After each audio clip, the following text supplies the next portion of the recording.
पूरे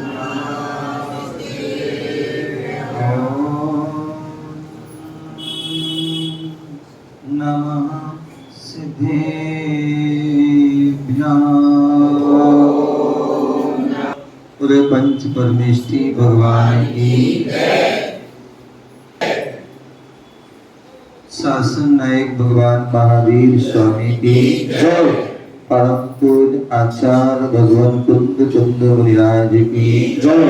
परम पूज्य आचार्य भगवान गुरुदेव विराट सागर जी महाराज की जय।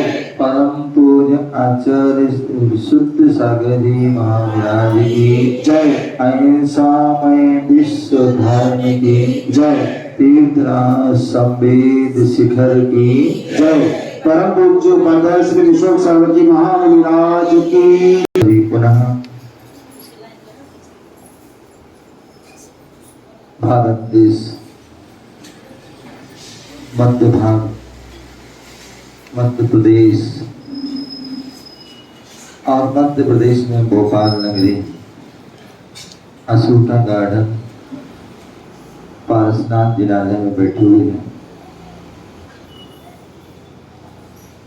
भगवान महावीर स्वामी का शासन चल रहा है और भगवान महावीर स्वामी की जो वाणी खिली वही वाणी हमें जिनवाणी के रूप में प्राप्त है। उसी जिनवाणी का हम रसपान कर रहे हैं। यहाँ पर आचार्य कुंद स्वामी रयण सार ग्रंथ के माध्यम से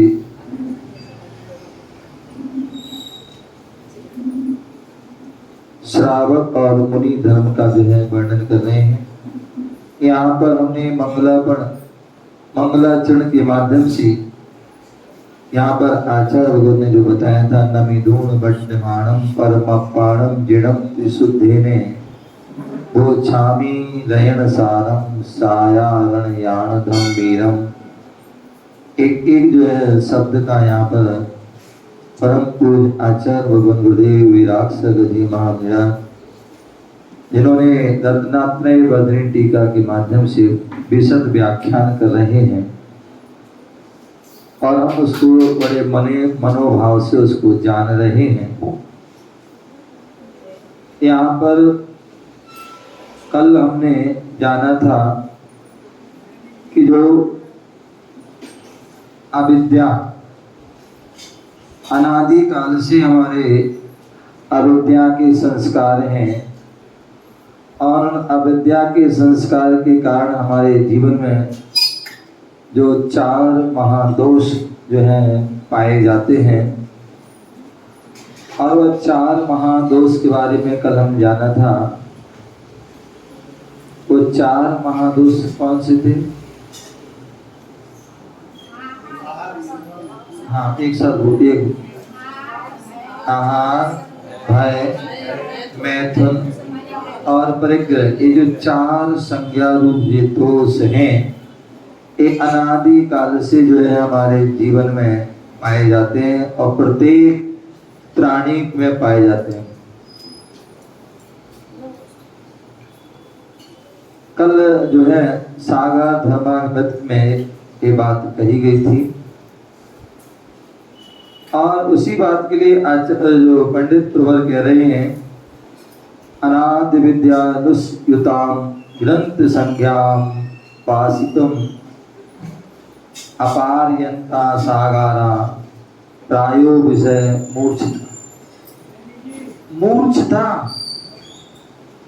बोले जो हमारे अनादि और अविद्या के जो हम अनादि काल से जुड़े हुए हैं और इसके माध्यम से जो 4 प्रकार की जो संज्ञा है जिसमें आहार, भय, मैथुन, परिग्रह,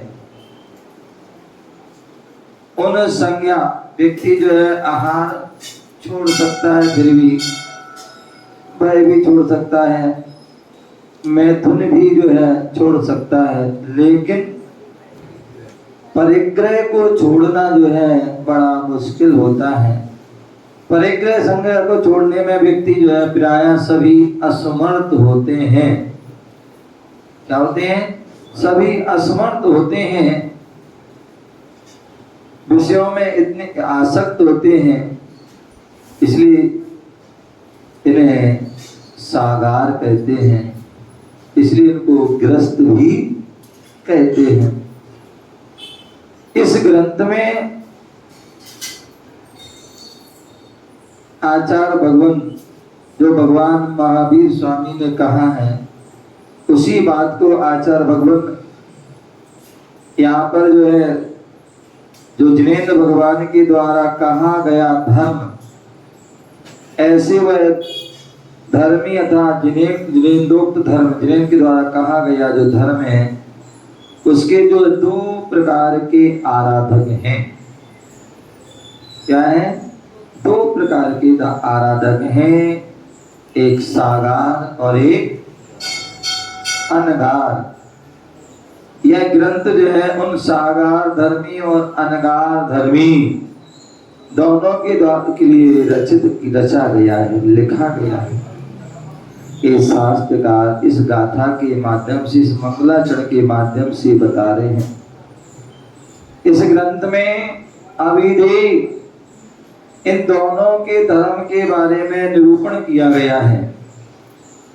कोई भी हम बात कहते हैं तो उसका प्रयोजन होना चाहिए, क्या प्रयोजन है ये भी हमें बताना चाहिए। तो उसके लिए बताया कि श्रावक और मुनि धर्म का वर्णन हम जो है यहाँ पर निरूपण के धर्मों का निरूपण हम करेंगे। ऐसा उस गाथा के माध्यम से बताया कि दो प्रकार के जो धर्म होते हैं, सागार और अनगार, उसका इस ग्रंथ का उद्देश्य है कि उसमें इन दोनों का ही निरूपण होगा। ऐसा उन्होंने जो है एक संकल्प भी किया, एक उन्होंने अपना प्रयोजन भी बताया। आचार्य भगवान गुरुदेव बोले चारित्र व धर्म, ये दो बात आती है।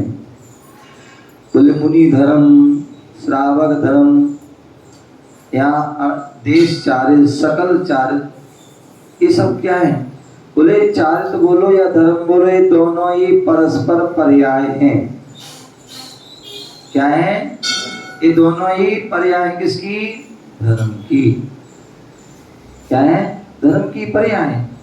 तो चारित्र धर्म और सागार जो धर्म है, ग्रस्त का जो धर्म है, उसके लिए देश व्रत या देश चारित्र, मतलब क्या? देश मतलब कुछ अंश रूप में जो धर्म का पालन हो, संयम का जो पालन हो, इसे देश अथवा अणुवृत्ति। क्या? अणुवृत्ति, संयमा, संयम आदि, उनको अनेक नामों से उनको जो है कहा जाता है।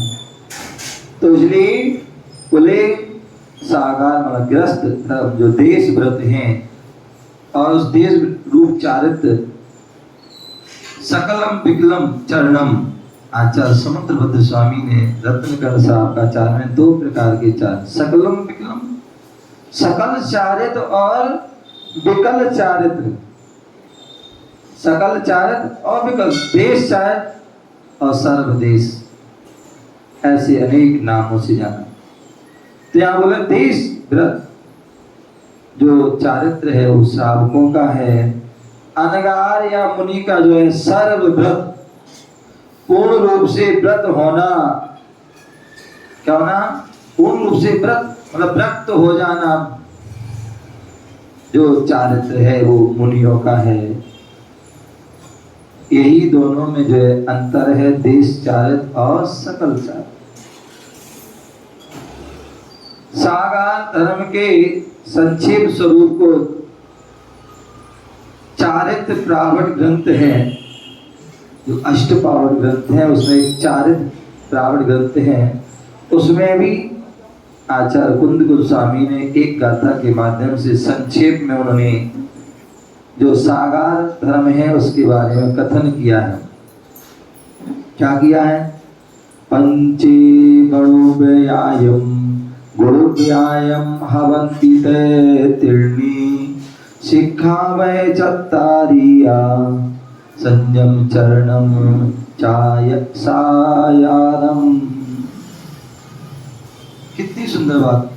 बोले जो है, जो श्रावक के जो है धर्म है, श्रावक का जो चारित्र है, श्रावक के जो व्रत हैं वो 12 व्रत होते हैं। कितने होते हैं? श्रावक के जो है वो 12 व्रत होते हैं। अब वो 12 व्रत कौन से होते हैं प्रत्येक व्यक्ति को पता होना चाहिए, खास तौर से प्रति लोगों को। अन्यथा कई बार ऐसा होता है कि प्रतिमा धारण कर लेते हैं हम और व्रतों के बारे में पता ही नहीं। क्या व्रतों को हमने धारण कर लिया, प्रतिमा दे ली, लेकिन व्रत कौन से हैं पता ही नहीं है। अब जब व्रतों का पता नहीं होगा तो पालन कैसे होगा? पालन कैसे होगा? तो इसलिए पहले जो है प्रतिमा लेने के पहले उन व्रतों के बारे में हमें जानकारी होना चाहिए। क्या होना चाहिए?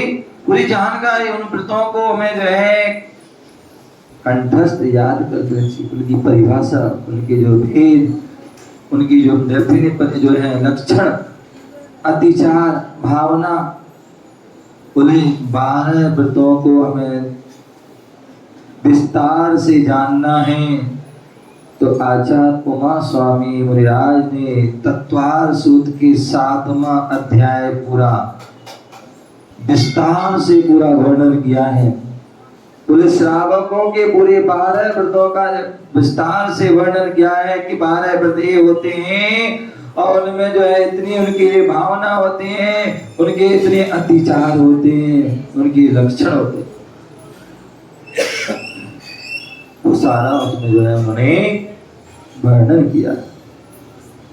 तो ये 5 पंचे भोगयायम 5 जो है अणुव्रत होते हैं। क्या होते हैं? 5 अणुव्रत होते हैं। और 5 वो अणुव्रत जो अणु रूप में व्रतों का पालन हो वह अणुव्रत है। जहां हमने जो है एक देश व्रतों का पालन हो रहा है वो ऐसे वह अणुव्रत हैं। और मुनिराज जो है वो सर्वदेश व्रती होते हैं। सकल महाव्रती कहते हैं ना, मुनि सकल व्रती बड़ भागी कवि भोगन से।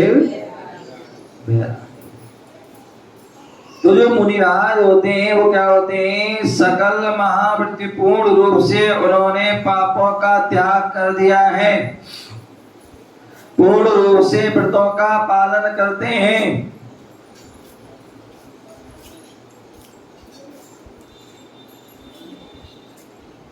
5 पाप होते हैं। अरुण जी खड़े हो जाओ। पाप कितने होते हैं? हाथ जोड़ो, बोलो कौन कौन से?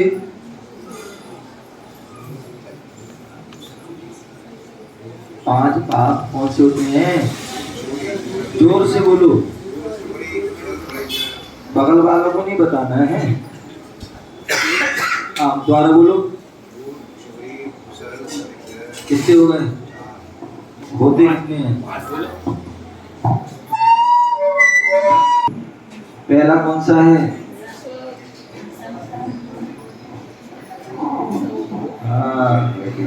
हाँ बोलो।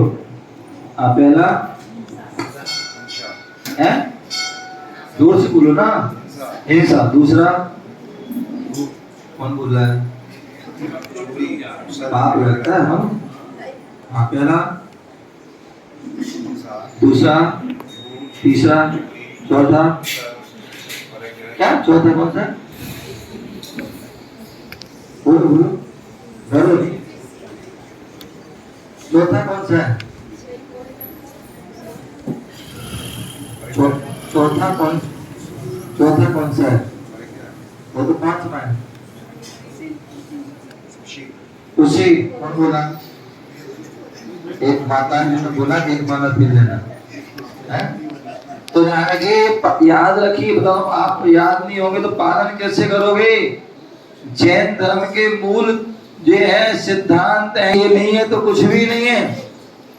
आप कितनी पूजा कर लेना, कितना भी जो है अभिषेक कर लेना, कितनी जाप पाठ दान पुण्य कर लेना, लेकिन यदि 5 का आपने त्याग नहीं किया तो कुछ भी नहीं किया। बैठ जाओ। तो इसलिए जो है इन 5 पाप का पता होना चाहिए। बोले किसी जीव को मारना, कष्ट देना, पीड़ा देना, वेदना देना, ये क्या है? हिंसा है। असत्य वचन बोलना, मिथ्या वचन बोलना, ये क्या है? झूठ।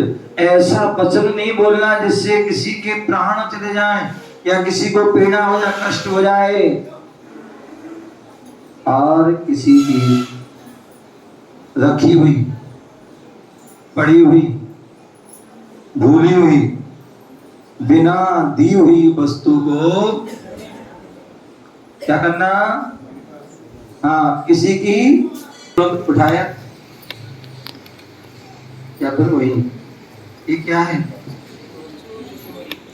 उन्हें किसी की रखी हुई, भूली हुई, कोई भूल गया, वो रख गया और अपने उठाई और ले चली।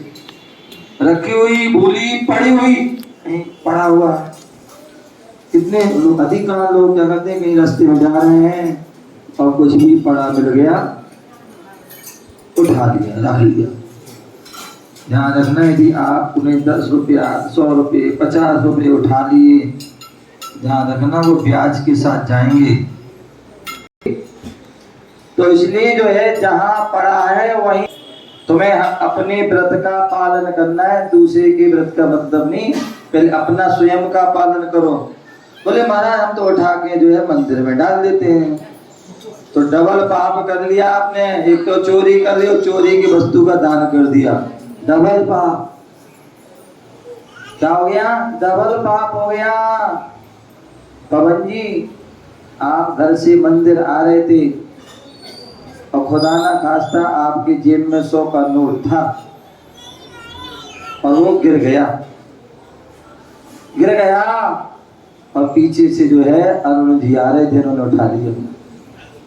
जैसे आपने हाथ डाला, अरे नोट था, कहाँ गया? खूब देखा, 1 बार 2 बार 3 बार, नहीं देखा, लगता है गिर गया। तुरंत आप मंदिर भूल जाओगे, तुरंत वापस जाओगे और रास्ते देख देख के बड़े गौर से जाओगे कि वो मिल जाए, कहीं गिर गया होगा ना। लेकिन वो मिलेगा क्या? अब मिलेगा कैसे? वो तो अरुण जी ने उठा लिया, तो मिलेगा कैसे? वो नहीं मिलेगा। और मान लीजिए अरुण जी नहीं उठाते, भैया हमें क्या करना, हमारा है नहीं, किसी का वो गिर गया, वो आएगा उठा देगा।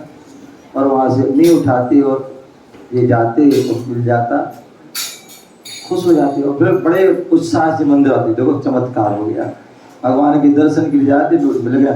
और मान लीजिए नहीं मिलता, अरे बताओ मंदिर जा रहे थे, इतना बड़ा नुकसान हो गया, बताओ क्या फायदा मंदिर जाने से? हैं? मन खराब हो जाएगा, पूरा दिन भर मन खराब हो, ना रोटी में खाने में मन लगेगा, ना सोने में, ना पीने, कुछ भी। किस कारण से? निमित्त कौन बना है? अरुण भैया तो क्यों उठाया, मतलब उदाहरण है।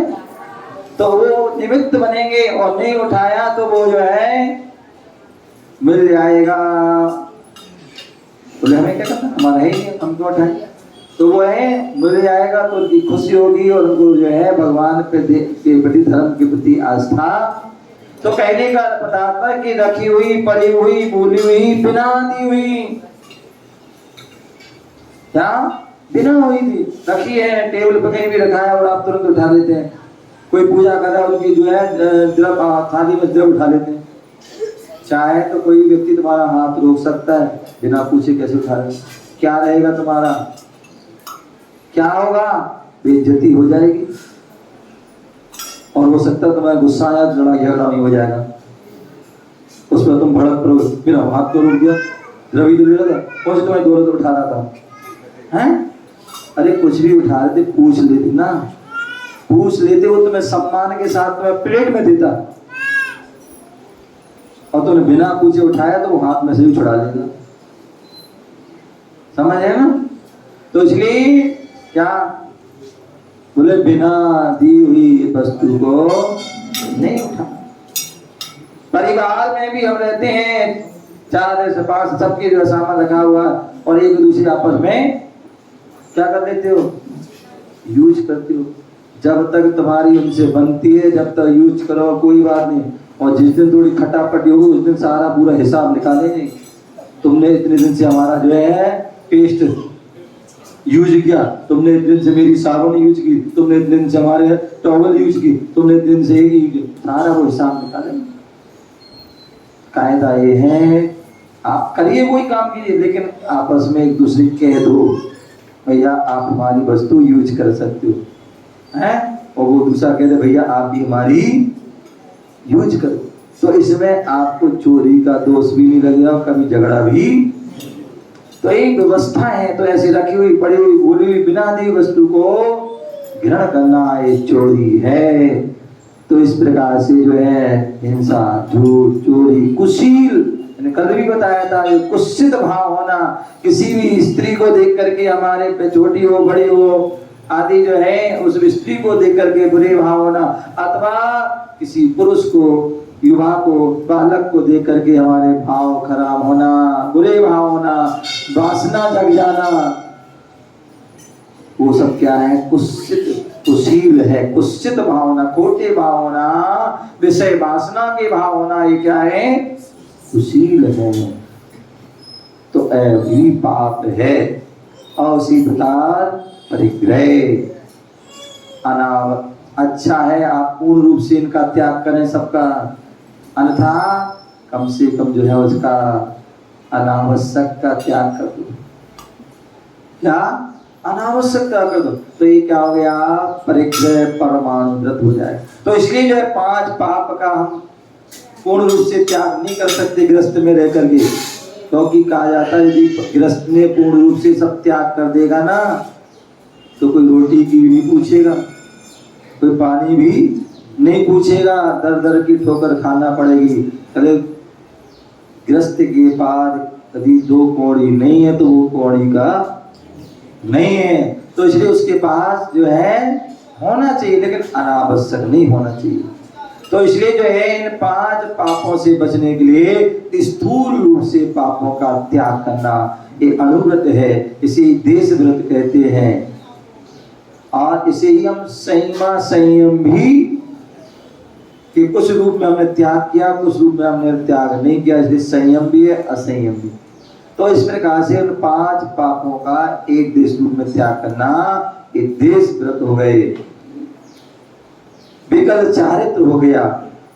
तो ऐसे जो है 5 जो है क्या होते हैं, पाप का त्याग कर्ण रूप में, और 5 जो है व्रतों का पालन हो गया। क्या हो गया, जहां तुमने पाप का त्याग किया वहां व्रतों का पालन अपने आप हो जाएगा। और उस 5 पापों को निर्दोष पालन हो, उसके लिए आचार्य ने 3 गुणवृत्ति भी कहे। क्या कहे हैं, 3 गुणवृत्ति भी कहे हैं। और वो 3 गुणवृत्ति कौन से हैं, अमिता बता। 3 गुणवृत्ति, 3 गुणवृत्ति होते हैं, वो कौन से होते हैं? हाँ याद है, हाँ 3 गुण कौन से हैं? बहुत सुंदर, दिव्य व्रत, देश व्रत और अनंत दंड व्रत। ये जो है हमारे गुण व्रत हैं, जो व्रतों को बढ़ाए वो गुण व्रत होते हैं। क्या?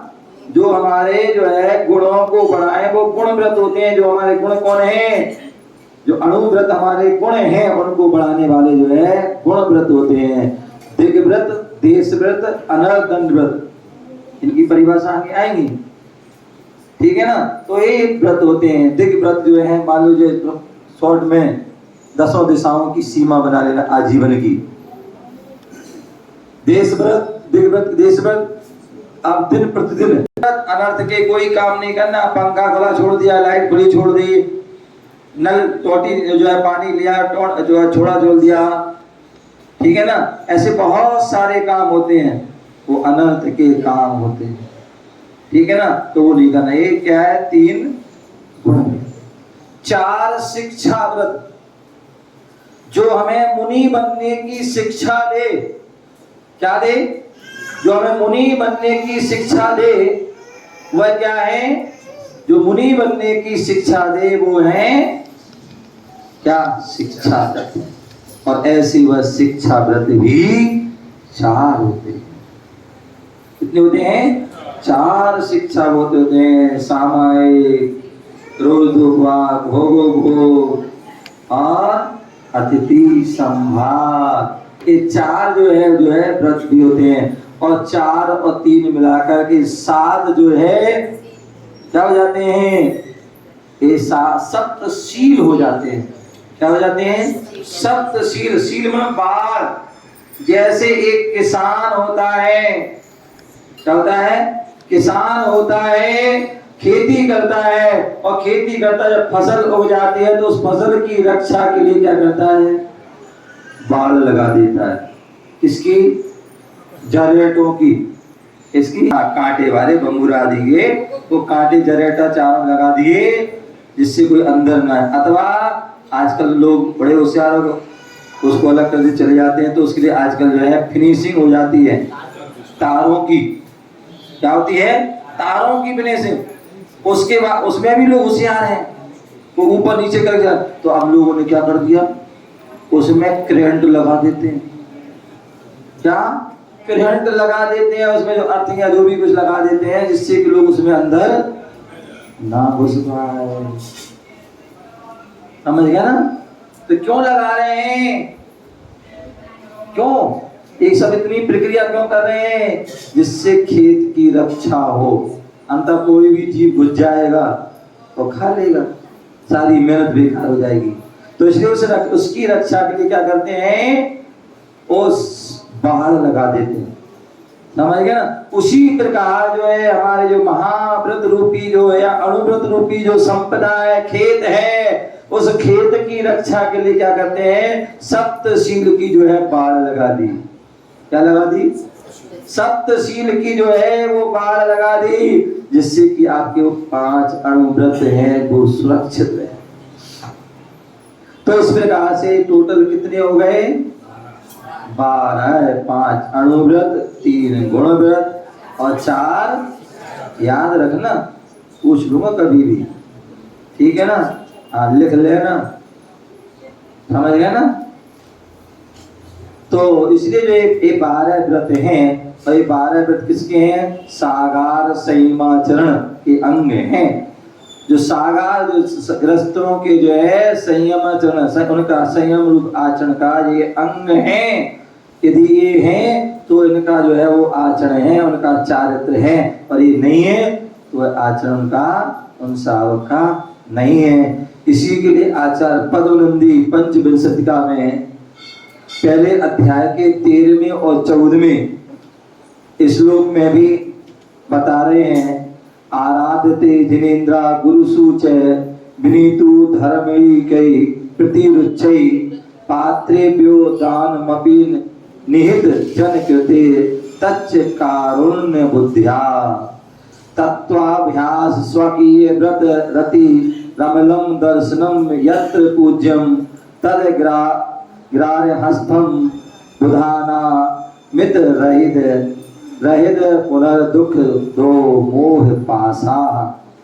क्या बोल रहे हैं? कि गृहस्थ जो है, जो सागार जो अवस्था में है, वह जिनेंद्र की जो है क्या करता है? आराधना की जाती है। आचार्य समंतभद्र स्वामी ने कहा है बहन का कि हम दिन रात पाप करते हैं। क्या करते हैं? पाप, दिन रात पाप करते हैं। उन पाप को धोने के लिए क्या करोगे? जैसे आप कपड़ा धोते, कपड़ा गंदा हो जाता है, उसको धोने के लिए क्या करते हो? किससे धोते हो? अकेले साबुन से कुछ नहीं होगा, पानी की आवश्यकता होती है। क्या? गंदे कपड़े को धोने के लिए पानी की आवश्यकता। साबुन नहीं होगा फिर भी धुल जाएगा, लेकिन पानी नहीं हुआ तो धुलने वाला कितनी तुम साबुन रगड़ लेना है, लेकिन वो धुलने वाला तो जो गंदे कपड़े को धोने के लिए पानी की आवश्यकता होती है। उसी प्रकार जो हम दिन रात आरम सारम के माध्यम से पाप कर रहे हैं और उससे हमारी आत्मा मलिन हो रही है, और उस मलिनता को दूर करने के लिए क्या करना होगा है? भगवान की पूजा। क्या भगवान की पूजा जो है बारी का पानी का काम करती है। जैसे पानी जो है कपड़े को धोता है, उसी प्रकार भगवान की पूजा भी हमारे कर्मों को जो है साफ कर देती है। तो इसलिए ग्रस्त जो है सागर अवस्था में जिनेंद्र भगवान की क्या करता है? आराधना करता है। निर्ग्रंथ गुरुओं के प्रति विनय, क्या गुरुओं के प्रति विनय करता है। श्रावक के सर कर्तव्य है देव पूजा, गुरु पास्ति, स्वाध्याय, संयम, तपा, दानम, चेति, ग्रस्तानाम, सत्कर्माणि। याद सबको है, याद जो है सबको है, लेकिन बहुत भले ही लोग हों जो छठ कर्तव्य का पूरा पालन करते होंगे। क्या ऐसे भले ही लोग होंगे जो छठ कर्तव्य का पालन करते होंगे। अभी बहुत अच्छा नियम सार ग्रंथ में बहुत अच्छा भी स्वाध्याय चल रहा था। परम आवश्यक कर्तव्यों के बारे में बताया कि कर्तव्य का पालन कब होगा, तो बोले जब तक तुम्हारे मन में जो है वैराग्य भाव नहीं होंगे, राग में जब तक तुम्हारी राग में आसक्ति होगी, पंचेंद्रिय के विषयों में आसक्ति होगी, तब तक तुम्हें जो है ना वैराग्य होगा, ना ही तुम जो है अपने आवश्यक का कर्तव्य का पालन कर पाओगे, और ना ही जो है जो अनुपेक्षा है उनका चिंतन कर पाओगे, ना ही ध्यान कर पाओगे। केवल पूरी क्रिया अगर होने को हो जाएंगी, लेकिन उसका कुछ भी लाभ नहीं होगा।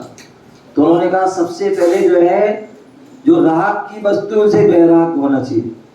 अन्यथा दिन रात व्यक्ति क्या करता है? यही करता है, राग की पूर्ति में ही लगा रहता है। जिसकी प्रति से राग है उसकी जो है पूर्ति में ही वही लगा रहता है। किसी ने कहा है, शायद मैंने पता नहीं सुनाया नहीं सुनाया, जन्म से लेकर मरण तक दौड़ता है आदमी, जन्म से लेकर, पंक्तियां सुना रहा था मैं, जन्म से लेकर मरण तक दौड़ता है आदमी, जन्म से लेकर मरण तक दौड़ता है आदमी, दौड़ते ही दौड़ते दम, दौड़ते ही दौड़ते दम तोड़ता है आदमी, जन्म से दौड़ता है आदमी। किस लिए जो दौड़ रहा है? क्यों भाई, किस लिए दौड़ रहा है? सब तैयार बैठा है दौड़ने के लिए, मैं तैयार हो गया जाने के लिए, जैसी मौका मिलेगा दौड़ जाएगा। कितने सारे ऐसे लोग बैठते हैं बिल्कुल तैयार बैठे हैं, जैसी मौका मिले, जैसी खत्म हो ना तुरंत जो है कुर्सी पे बैठते, इसलिए भी ज्यादा लोग बैठते हैं बट आपको भी बैठने में उठने में देर लगेगी, और कुर्सी में तुरंत जो है। तो क्या बोला है, किस लिए दौड़ रहा है? किस लिए? केवल 3 चीजों के लिए। एक रोटी, 2 लंगोटी, 3 गज की है जमीन। वकील साहब यही है ना, सारा जीवन इसी में जाता है। एक रोटी, 2 लंगोटी, 3 गज की है जमीन, 3 चीजें जिंदगी में जोड़ता है आदमी, तीन चीजें जिंदगी में जोड़ता है आदमी। अमित, ये है ना, तीन से चौथी चीज कुछ नहीं है, तीन चीजें हैं बस। और इसमें ही जो है इसलिए दौड़ रहा, दौड़ते दौड़ते दौड़ते दौड़ते दम तोड़ देता है, लेकिन उसकी स्वयं पूर्ति करते करते वह स्वयं पूरा हो जाता है, लेकिन पूर्ति पूरी नहीं हो पाती। तो इसलिए क्या बोल रहे हैं, बोले षड आवश्यक कर्तव्य करिए। श्रावक हो, हम सच्चे श्रावक बनना चाहते हैं, अपना हित चाहते हैं, तो षड आवश्यक का पालन करो। कुछ और करो या ना करो, लेकिन षड आवश्यक का पालन। तो पहला देव पूजा, भगवान की पूजा करिए, जिनेंद्र देव की पूजा अर्चना आराधना कीजिए, और गुरु उपासना, गुरुओं की विनय कीजिए। क्या कीजिए? लेकिन विनय करने में भी जो है विवेक। बोले हमें तो महाराज का चढ़ाना है भैया, विवेक, प्रवचन चल रहे हैं, स्वाध्याय चल रहा है, तो उदकिचंदन तंदुल पुष्प की त्रिशूल विष धूप के धवल मंगल गान रवागुल जिने गए ओम ह्रीं स्वाहा। ये क्या है? विवेक लगाइए, विवेक लगाइए, क्योंकि हमारी विवेक पूर्वक सारी क्रिया होती है। आपको 5 मिनट बाद प्रवचन के बाद चढ़ा लेना, कोई बात नहीं, चढ़ता तो ही, अथवा वहीं दूर से ही क्या करिए, आपके पास डिब्बी है। आप इतने आलसी लोग, आप लोग क्या बताऊं मैं, इतने आलसी मैंने कहूं नहीं देखी जितने यहाँ देख रहा हूँ। कोई मतलब घर से द्रव नहीं लाया, कोई वो रखी है प्लेट रखी, यहाँ कटोरा रख दिया, उठाए मंदिर की द्रव मंदिर में चढ़ा दिए हैं। तुम्हारा ही समर्पित, हमारा काल आगे। ध्यान रखिए, गलत बात है, गलत है ये सिस्टम। हमें अपने घर से द्रव लाना चाहिए, अपने उस द्रव को धोइए और उस द्रव को चढ़ाइए। आप घर अपने जो है डिब्बी में द्रव लाए, उसको धो लिया, अब यदि हमें द्रव चढ़ाना है, यहाँ आने की आवश्यकता, वहीं बैठ जाओ, वहीं या खड़े हो बैठ के, और वहीं पर अपनी एक जो है डिब्बी लीजिए और डिब्बी का ढक्कन खोलिए। यहाँ विवेक से काम कीजिए और डिब्बी का अर्घ लीजिए और डिब्बी के ढक्कन में चढ़ा दीजिए, और बाद में अलग हो गए। आपको ना किसी को आपने डिस्टर्ब किया, ना आपने जो है खुद डिस्टर्ब हुई, आराम से हो गया। लेकिन कुछ लोग क्या होते हैं ना, दिखावा कि हम ही सबसे बड़े भगत हैं, बाकी तो सब क्या हैं, समझे ना। तो इसलिए नहीं भैया, आप वहां से भी कर लो। आपको पता है आचार्य कुंद स्वामी के बारे में उल्लेख मिलता है कि कुंद स्वामी ने जो है विदेश भरत क्षेत्र से सीमंदर स्वामी को नमस्कार किया, और सीमंदर स्वामी का वहां से विदेश क्षेत्र से उनको कृपा हो गई उन पर। ये भक्ति में शक्ति होना चाहिए। आप देखिए कई बार ऐसा होता है, हो सकता तुमने गुरुवर को याद किया और वहीं गुरुवर कहीं दूर होंगे, हो सकता उस समय जो है वो कहीं कोई बात निकला, अरे वो फलाने भोपाल में फलाने वो महिलाएं या फलाने वो पुरुष हैं, अरे धर्मात्मा। क्यों? ये दोनों की जो भक्ति के तार जो है जुड़ गए, तुमने भक्ति की भावनाएं, और वहां अथवा तुमने किसी को याद किया है और तुरंत वो सामने आ गया, ठीक है, भाव से। तो इसलिए जो है हम भाव से भी, हम जो है दूर से भी नमस्कार कर, दूर से भी अर्घ चढ़ाते हैं, मौन से भी चढ़ा देते हैं। विवेक लगाना है ना, जिससे कोई डिस्टर्ब ना हो, हमारा काम भी हो जाए। तो वो जो है, तो यहाँ बोल रहे विनय, हम भगवान की विनय कर रहे हैं, गुरुओं की विनय कर रहे हैं, तो जो है उसमें विवेक से करें। और धर्मात्माओं के प्रति क्या है, वात्सल्य रखा जाता है। क्या रखा जाता है? धर्मात्मा के प्रति वात्सल्य रखा जाता है। जो धर्मात्माएं साधु हैं, उनमें आपस में जो है क्या होता है, वात्सल होता है, एक दूसरे का ध्यान रखा जाता है। उसी प्रकार श्रावक में भी एक दूसरे का ध्यान, ये जो है धर्मात्माओं के प्रति वात्सल भाव, और वो भी निस्वार्थ भाव। अन्यथा बहुत से ऐसे होते हैं वो आगे पीछे होते हैं स्वार्थ सिद्धि के लिए।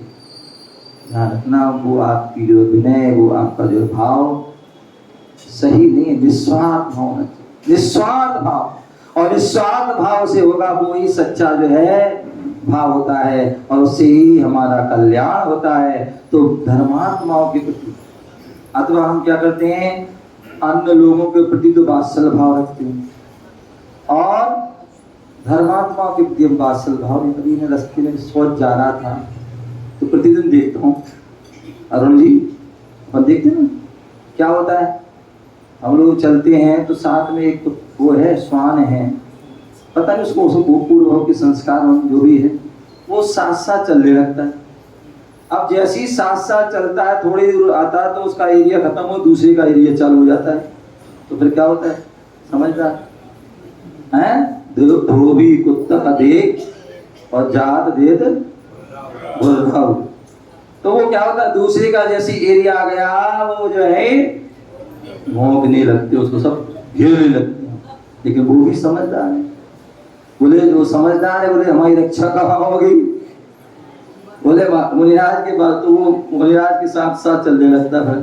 तो फिर सारे फिर सब अपने यहाँ, तो ये क्या है, बोले हम जो है, जो हमारे धर्मात्मा हैं, साधर्मी जन हैं, उनके प्रति क्या होना चाहिए, वात्सल भाव। और अब हम करते क्या है, जो धर्मात्मा नहीं है, साधर्मी नहीं, उनके प्रति जो असहमी है, विष्णु है, पापी है आदि, अन्य विष्णु से पापों से सहित ऐसे जो है, उनके प्रति तो स्नेह भाव रखते हैं, वात्सल भाव रखते हैं। लेकिन धर्मात्माओं से हम क्या अवात्सल भाव रखते हैं, उनसे ईर्ष्या करते हैं, द्वेष करते हैं।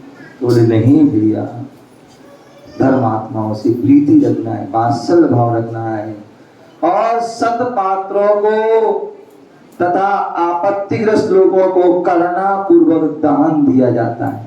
क्या बोले, जो सतपात्र हैं क्या है, और सतपात्र कौन होते हैं, बोले ध्यान रखें, एक सतपात्र होते हैं, एक कुपात्र होते हैं, और एक अपात्र होता है। क्या, एक सतपात्र होते हैं, एक कुपात्र होते हैं, और एक अपात्र होते हैं। सतपात्र जो है वो कौन है, मुनि राज। कौन है, जो मुनिराज है, आचार्य उपाध्याय साधु, वो क्या है, सतपात्र अथवा तीर्थंकर मुनिराज, वो सतपात्र है। और मध्यम पात्र, आरिका, एलक, छुल्लक, छुल्ली का वृत्ति श्रावक, कौन है वो मध्यम पात्र, वो क्या है, मध्यम। और जघन्य पात्र जो है सम्यक दृष्टि श्रावक, श्राविका है, वो जघन्य पात्र। तो सतपात्र ये है, और कुपात्र कौन है, इनके अलावा जो अन्य जो हैं, अन्य जो वेश के धारी होते हैं, तो विपरीत जिनका जो है ज्ञान, विपरीत जो है श्रद्धा, विपरीत जिनका आचरण होता है, वो क्या है, कुपात्र हैं। ऐसे उन कुपात्र को दान दोगे तो ध्यान करो सब। और एक अपात्र जो आते ना सुबह सुबह, वो क्या है, अपात्र हैं। तो इसलिए सतपात्रों को, तथा उसके बाद क्या बोल दिया, पहले सतपात्रों दिए, उसके बाद क्या करना है, उसके बाद आपत्तिग्रस्त जो लोग हैं।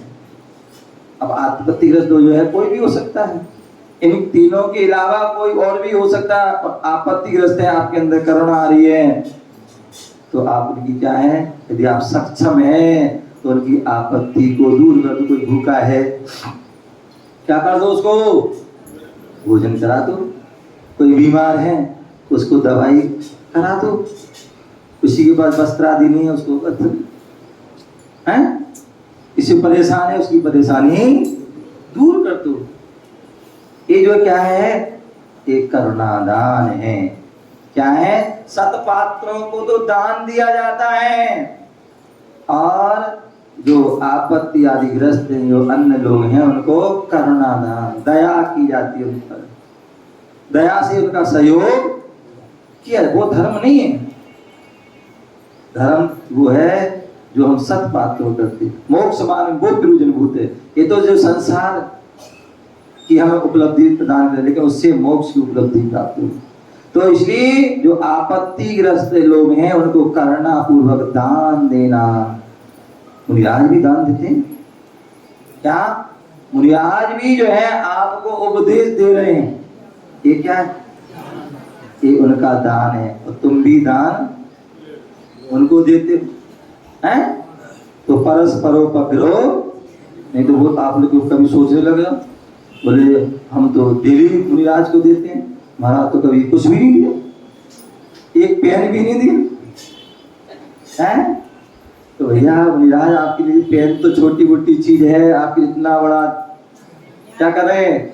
आपके लिए दान दे रहे हैं, अभय दान कर रहे हैं आपके, जो आप जो है दुर्गति में ना जाओ, भाव भाव में भ्रमण ना करना पड़े, ऐसा काम करो।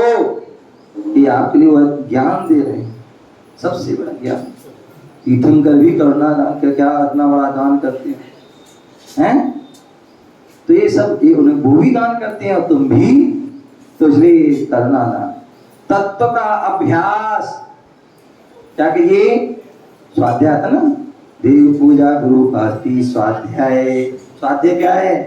तत्व का अभ्यास। और तत्व का अभ्यास कब होगा? जब हम जैनागम को पढ़ेंगे, शास्त्रों को पढ़ेंगे, कॉमिक्स पढ़ने लगे या कोई अन्य जो है पढ़ने लगे, उपन्यास पढ़ने लगे, और भी मतलब जो है भी कथाएं आदि की शास्त्र पढ़ने लगे, तो क्या होगा? वो जो है तत्व का अभ्यास नहीं है। जो हम क्या करते हैं, जो जैनागम के हमारे चारों अनुयोग के शास्त्र हैं, उनमें जो है तत्वों का अभ्यास करिए, उसका वो स्वाध्याय वो है। स्वा अध्याय, जिसको पढ़ने से स्वा का अध्याय प्रारंभ हो, किसका? कल्याण का जो है मार्ग प्रशस्त हो, ऐसा वह स्वाध्याय। तो तत्व का अभ्यास और व्रतों व ग्रस्त धर्म में प्रेम। अब क्या हो गया? स्वाध्याय के बाद क्या है? संयम, तप, दान है। तो जो गृहस्थ का जो है क्या है? जो व्रत धारण करो, क्या करना है? संयम क्या है?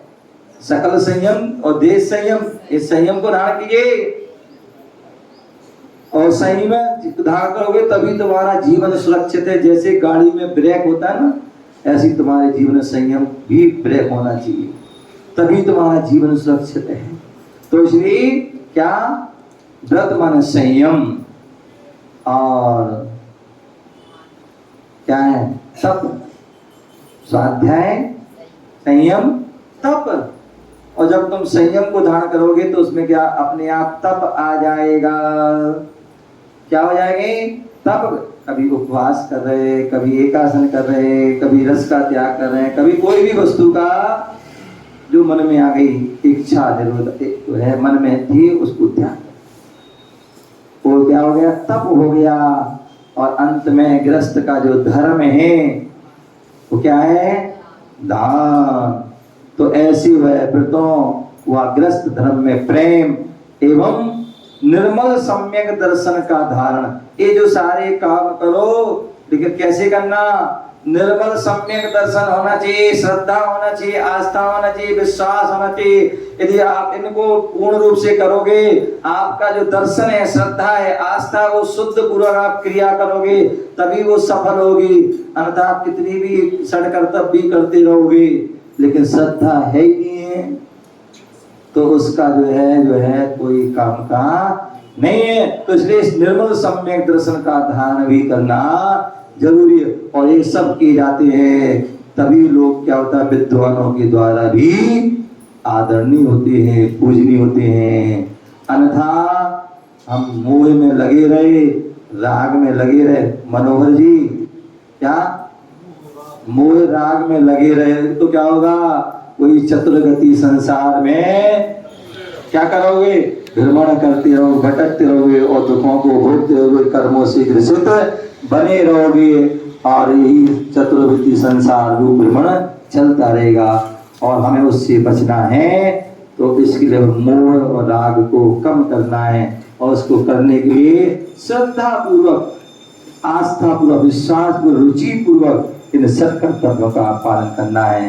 तभी आपका वह गृहस्थ धर्म का पालन होगा, तभी आपके श्रावक धर्म का पालन होगा। और भी क्या हमें करना है उसके बारे में हम जानेंगे। आपका समय हो गया। जय गुरु महावीर भगवान की।